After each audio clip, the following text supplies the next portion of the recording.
경제하는 사람들의 마음을 읽어보는 코너 호모이코노미쿠스입니다. 밀려나고 또 밀려나서 이제 이곳이 우리의 반전세 집이다. 그렇게 우리는 지금 집이 없다. 내 집 마련의 꿈 참 멀고도 험난합니다. 집값, 금리, 대출 규제 뭐 하나 만만한 산이 없습니다. 여기 2층 맞죠? 그래도 오늘은 내 집 장만 고민인 분들에게 조금은 희망이 될 소식이 나왔다고 해서 들어볼까 합니다. 김현우 행복자산관리연구소장 나오셨습니다. 네, 선생님 어서 오십시오. 네, 안녕하세요. 희망 주는 소식 맞죠? 이거 희망 고문 아니죠? 네, 이번에 이제 규제가 완화돼서 희망이 될 수 있는 분들도 있고 또 기존 규제를 그대로 적용받는 분들도 있습니다. 그래서 그거는 조금 살펴보셔야 한다는 거.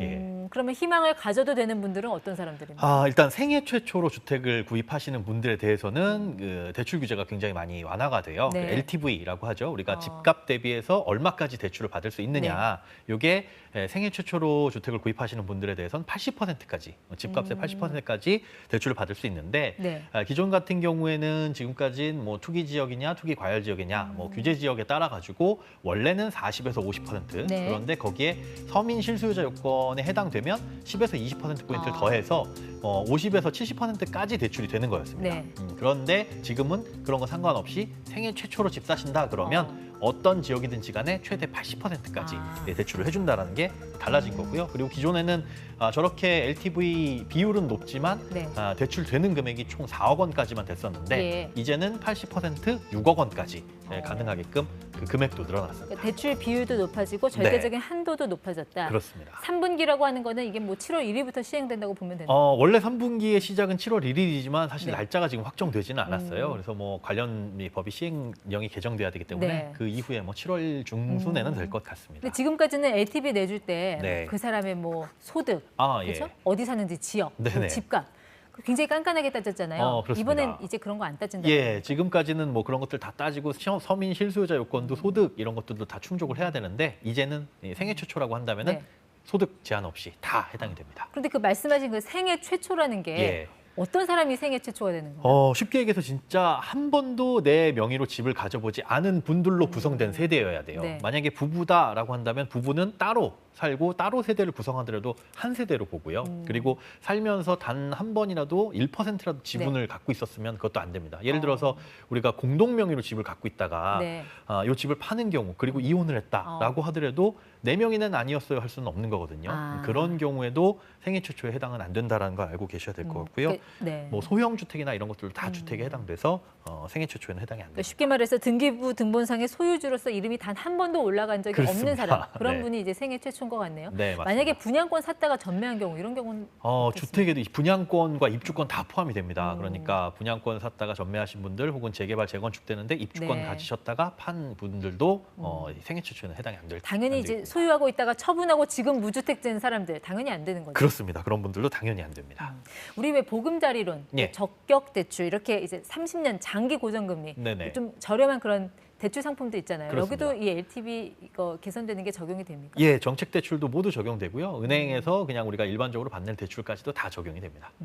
자, 그럼 이거 한번 따져볼게요. 네. 생애 최초로 이제 집을 사는 사람이 그러니까 LTV 이제 최대 80%까지 받았을 때 예. 과연 내 돈 얼마 정도 있으면 아하. 얼마 정도의 집을 살 수 있는지. 네, 이제 뭐 네. 생애 최초이신 분들은 그럼 대출 많이 나오니까 얼마 정도 가지면 그러니까 즉 20% 정도 요 정도 현금이 얼마 있어야 되냐 요거 이제 그렇죠. 계산해 네. 보시고 싶으실 텐데 역산을 해보면 최대 6억까지 대출이 나오는 거니까 네. 7억 5천만 원짜리 집은 사실 아. 수가 있는 겁니다. 그러니까 내 돈 1억 5천 정도 있으면 되는데 어. 저 이상으로 뭐 7억 5천에서 8억, 9억, 10억 하는 대출 집도 네. 다 해당은 되겠지만 대출은 최대 6억 원까지만 나오는 거기 때문에 어. 사실 6억 원 이상 돈이 필요하다 그러면 네. 그만큼은 내가 또 준비를 해야 된다 이렇게 보시면 되죠. 지금 LTV 때와 비교해 보면은 뭐 얼마 정도 좀 부담이 적어? 지금 같은 경우에는 이제 LTV 한도도 80%가 아니라 최대 뭐 60%, 70% 이렇잖아요. 네. 그러다 보니까 그 한도 자체도 낮고 총 금액 자체가 4억 원까지밖에 안 됩니다. 그러니까 7억 5천만 원짜리 집이라고 한다면 60%는 4억 5천인데 이 4억 5천이 다 대출이 나오는 게 아니라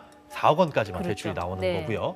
그리고 LTV 50% 적용받는 지역 같은 경우에는 7억 5천만 원짜리 집을 사려면 네. 3억 7천5백만 원까지만 대출이 나온다. 이렇게 음. 볼 수가 있겠죠. 근데 이게 LTV를 파격적으로 완화를 한다고 해도 더 예. 타이트한 규제가 있잖아요. 이 DSR. 그렇죠. 이거 어떡하나요?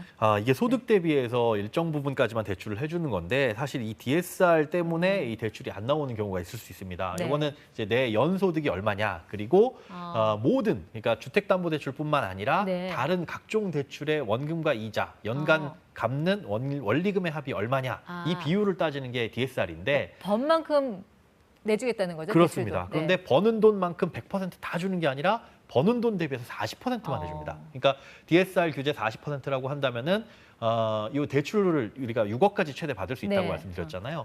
6억 원 대출을 연 4%로 30년 만기 대출을 받으면 1년에 상환하는 금액이 3,440만 원리금 원입니다. 합쳐서. 그렇습니다. 그러면 1년에 갚는 저 3,440만 원이 40%에 해당하는 소득은 도대체 얼마냐? 네. 그걸 역산해 보니까 약 8,600만 원 정도. 그 말인즉슨 LTV를 80%까지 풀어주고 최대 네. 6억까지 대출을 해준다라고 하더라도 연봉이 8,600 이상은 되어야 그 대출을 받을 수 있다는 거지.